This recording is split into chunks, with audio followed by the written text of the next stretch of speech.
end of an era, an end to dominance. Because there's one more match remaining in the GOAT's legendary career. I want to leave the WWE a better place than when I walked in the door at first. That's what I want as my legacy. And if you want some, come get some.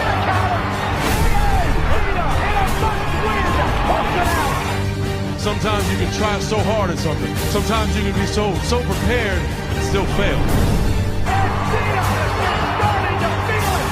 You have made me a better human being. He is the last real, the greatest champion. I'm going to show up and bring the best that I have.